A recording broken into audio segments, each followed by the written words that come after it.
Então vamos lá, gente. Vamos estudar agora o que seria a liberdade de qualidade.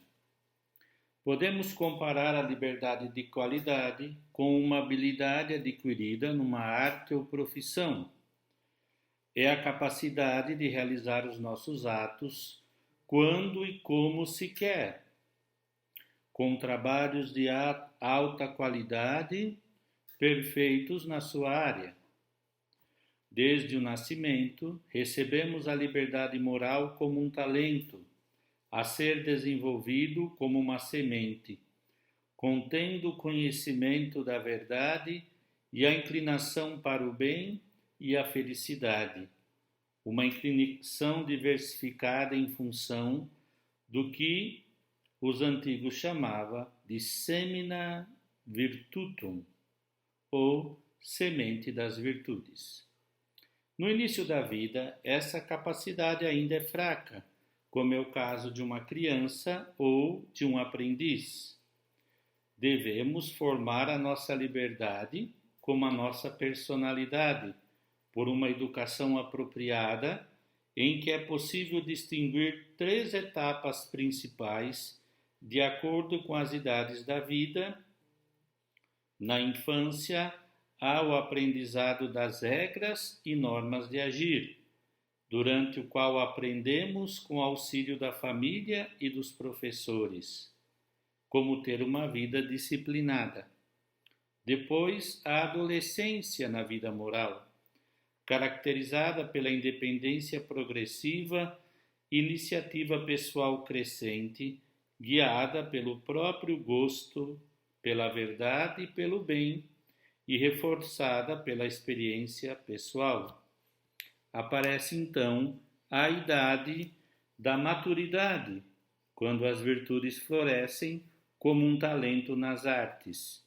É uma força ousada, inteligente e generosa, a capacidade de realizar plenamente trabalhos de longa duração, que trazem frutos a muitos, assegura a facilidade e prazer na ação.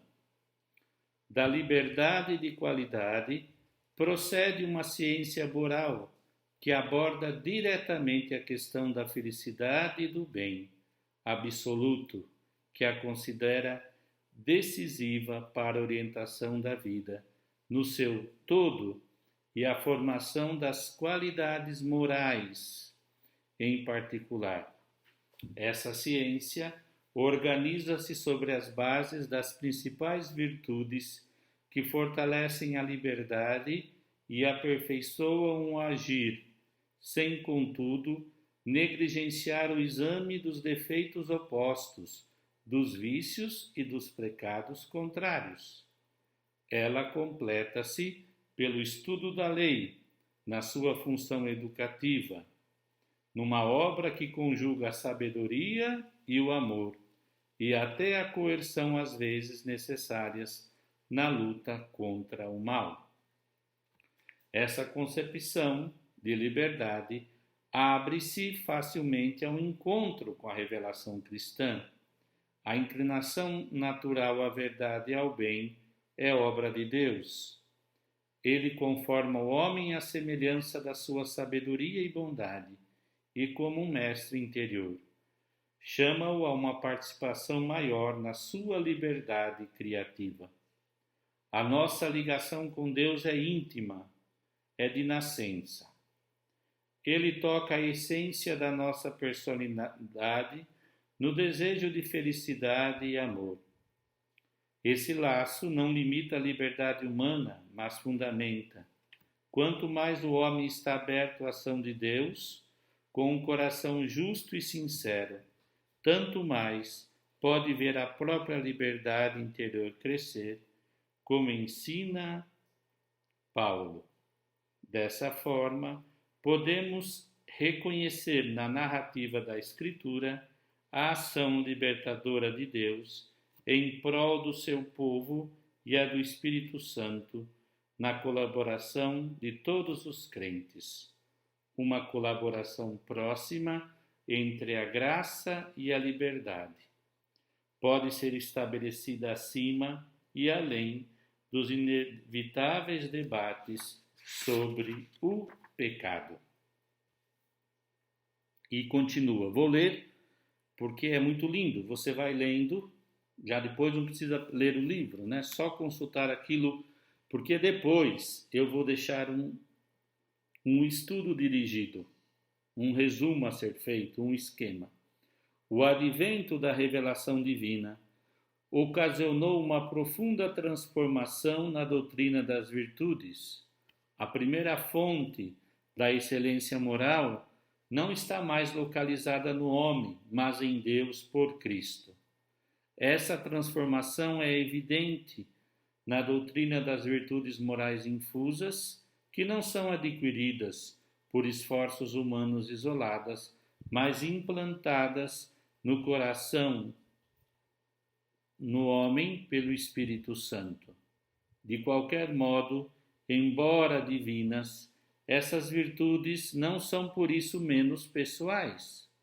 São como os atos de crer, de esperar e de amar, e eficientes, pois assumem interiormente as chamadas virtudes humanas, agrupadas em torno das 4 virtudes cardeais: a prudência, ou a sabedoria prática, a justiça e a fortaleza, ou a coragem, e a temperança ou o autodomínio.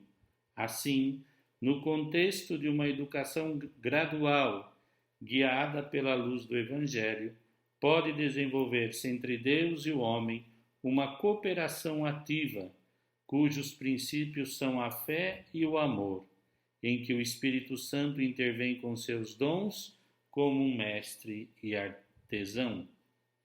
Bem compreendida, a doutrina das virtudes que aperfeiçoam a liberdade de qualidade tem uma finalidade muito próxima com a Escritura e parece mesmo necessária se quisermos explicar o seu ensinamento sobre a forma de viver dos seguidores de Cristo. Então, para entender melhor essa liberdade de qualidade, voltem ali no gráfico sobre São Tomás de Aquino, sempre na página 42 e 43.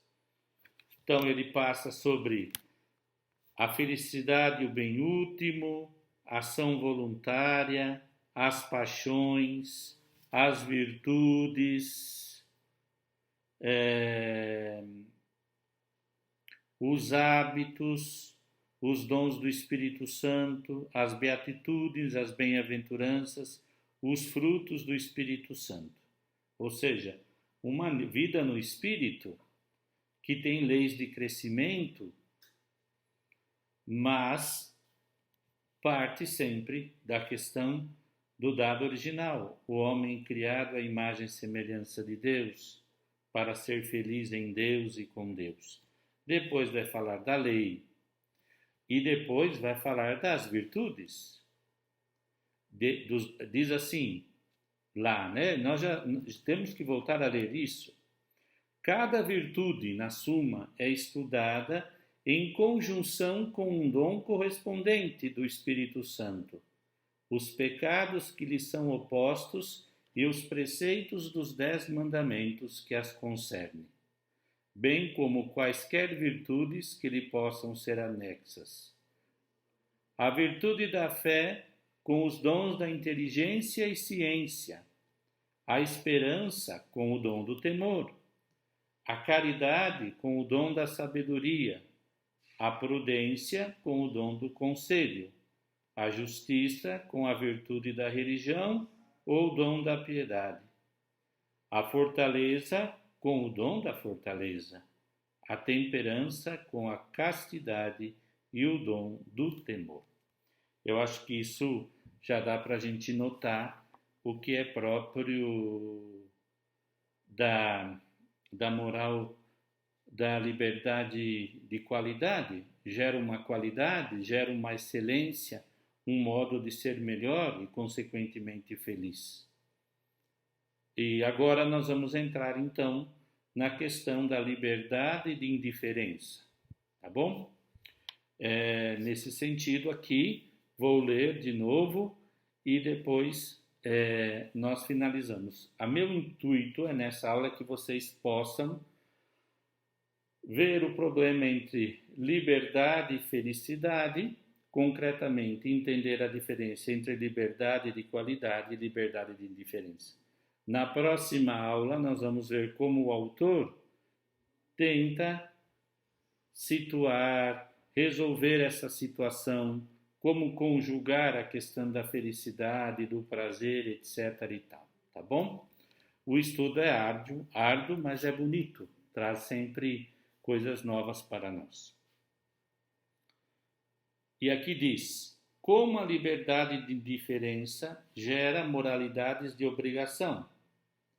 Então aqui, entre a moral da felicidade e a moral da obrigação. O que é então essa moral da obrigação? Gerada pela liberdade de indiferença. Vamos lá.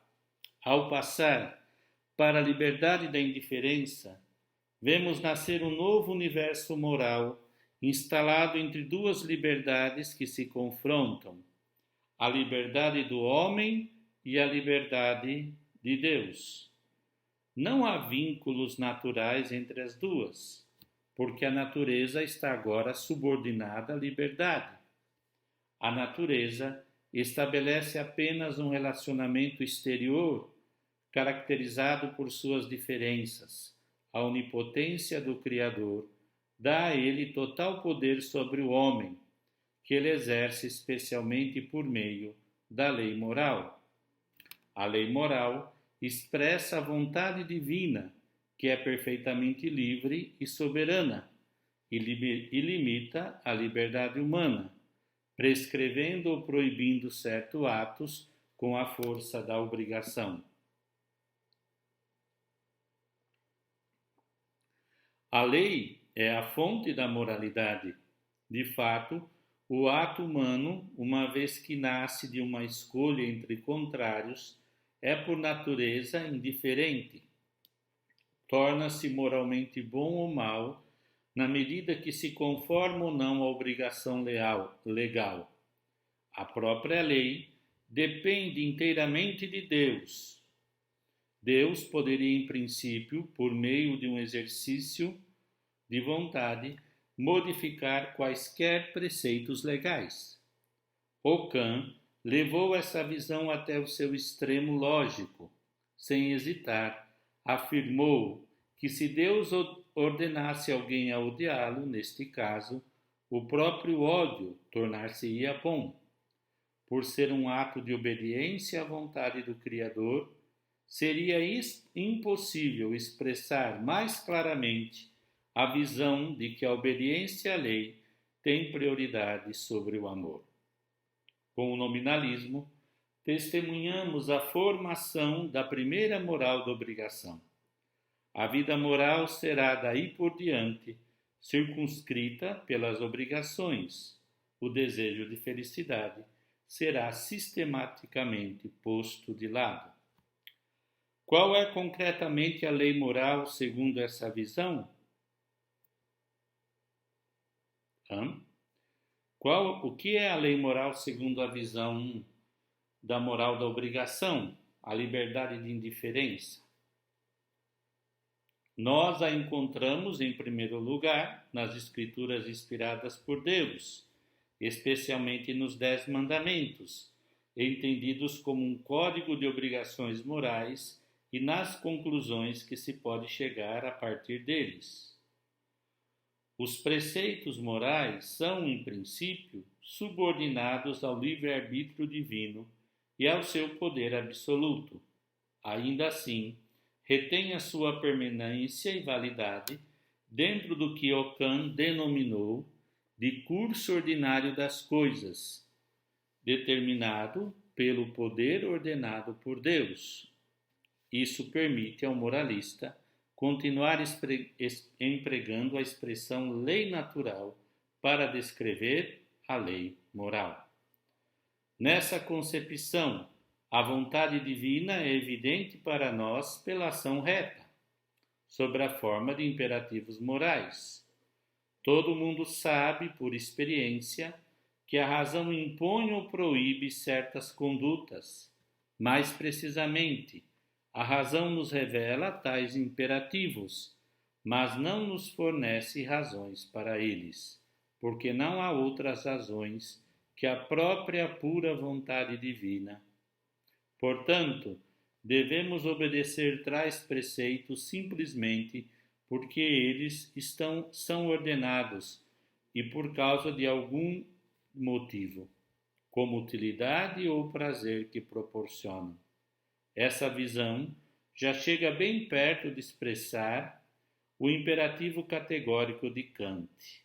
Além disso, podemos ver os esboços da visão de que os imperativos morais reteriam a sua validade mesmo se Deus não existisse, ligados em primeiro lugar ao livre-arbítrio divino, já estão a um passo da sua separação de Deus. Nesse sentido, eu só queria precisar que aqui se parte essencialmente dos 10 mandamentos. Não matarás, não sei o quê, não sei o quê, simplesmente disso. O campo da moral, por isso, foi profundamente abalado. Passou a ser ocupado por atos individuais dispersos que se sucedem sem conexão, sendo produto disparatado de uma liberdade que a qualquer momento pode empenhar-se num contrário ou no outro. Não há mais preocupação com a meta geral que uniria esses atos na mesma intenção, o bem comum ou a felicidade. Temos, ao invés disso, uma moral de atos, de casos de consciência. Pouca referência é feita à educação ou ao progresso, porque essa visão moral pressupõe uma liberdade que se dá inteiramente no instante em que a consciência acorda na alma. É uma liberdade que não conhece degraus de crescimento. É uma liberdade que não conhece degraus e só pode ser limitada na sua expressão externa. A virtude aqui perde seu papel formativo e torna-se nada mais que um hábito. Pois bem, na página 91 tem aqui elementos do que há de diferente. Por exemplo, na página 91 diz: liberdade de qualidade é a capacidade de agir com excelência e perfeição a qualquer momento que se queira.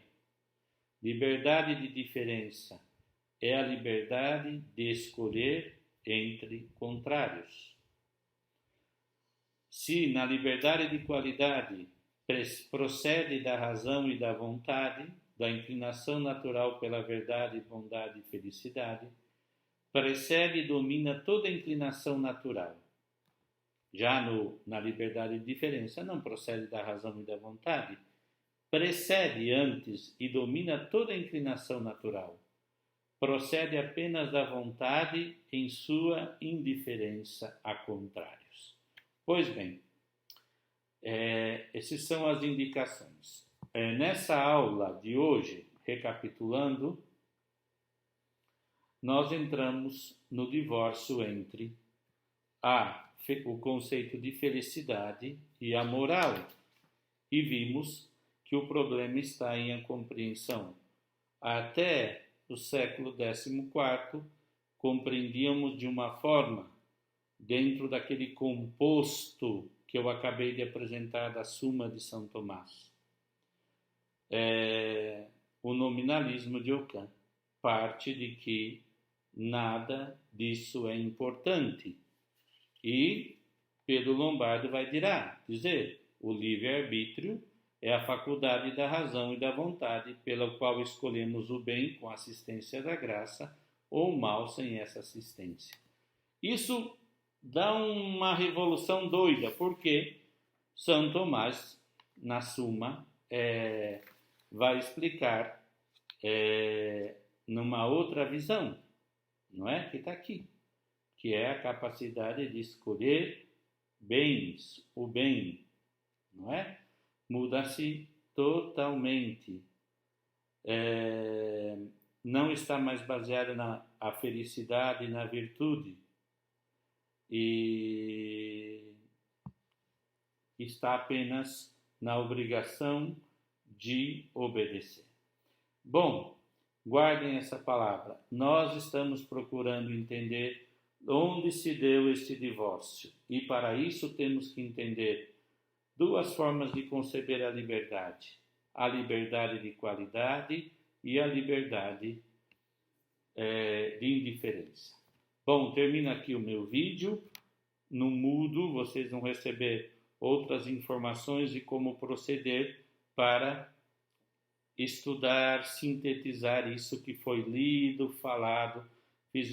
A intenção minha foi ler mesmo para que a gente pudesse sintonizar, entrar, né? Nós estamos voltando de um recesso, estamos no tempo de pandemia, piano se vai lontando, mas a gente vai caminhando, vai exercitando e vamos criando um depósito de conhecimento que nos ajude a termos uma visão crítica daquilo que estudamos, conceitos claros e distintos. Tá bom? Desejo que Deus os abençoe, Nossa Senhora cuide de vocês, paz e bem.